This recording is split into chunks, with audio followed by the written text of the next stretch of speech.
If you look at the Browns players, there seems to be a lot of support for Odell. And just on social media, let's take a look at this. For instance, Mack Wilson, some of you people saying OBJ doesn't deserve it. You're all insane.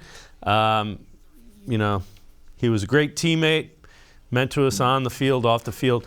So, the one thing that I would say, Scott, we don't know the dynamics in the locker room, especially because of COVID. But it certainly sounds like he had a lot of support within the locker room for the Browns.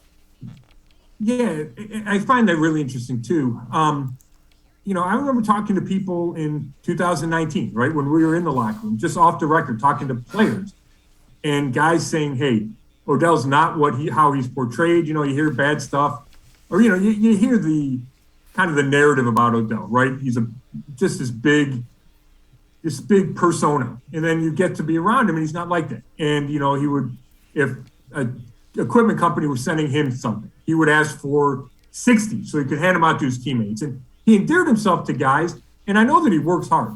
There's no doubt about that. So I do think he's a good teammate. When Mack Wilson says that, I don't think he's making that up. However, I think there's a difference between being likable and being a good teammate, maybe in the locker room, versus, trying to work your way out of town, right? And that's what I think the Browns, some of his teammates have a hard time differentiating. They just say, hey, we like Odell. He was always good when he was around us, but they don't know that he was asking for a trade for 2 years.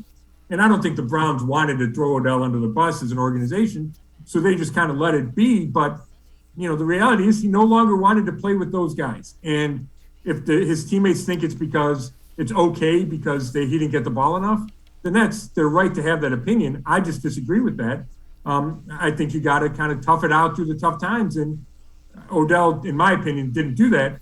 But it is noteworthy that his teammates continue to stick up for him and root for him. The other thing that I found kind of interesting, the whole narrative with, the Browns kicked. The Browns didn't have to. They could have told him stay home and we'll pay you and kind of, for lack of a better term, held him hostage. They didn't do that. Not only didn't they do that, they made sure he was a free agent so he could sign with somewhere where he thought it was the best situation for him. So really, and I'm not saying that there's this benevolent thing. You do that because you don't want the rap with players and free agents of saying, oh, you don't want to go there. That right now I would imagine Andrew Berry has rep being a pretty decent guy because of the way they treated him.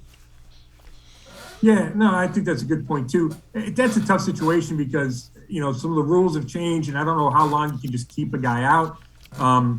But he made it an untenable situation. And then the Browns and Andrew Berry tried to do the best they could to salvage something from that and not have to pay Odell everything he was due.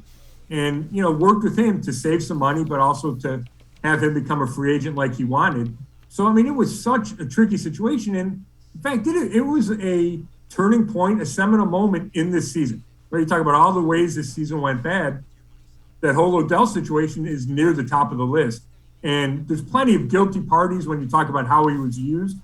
But to me, the guiltiest party for getting him, for him leaving the team, it's Odell. Yeah, and it's, again, now we can officially move on from that. It is unfortunate. It appears it's torn ACL, which means he's likely out all of next year. It would be really tough for him to come back. You do the 9-month thing from now, and you're at the beginning of the season probably.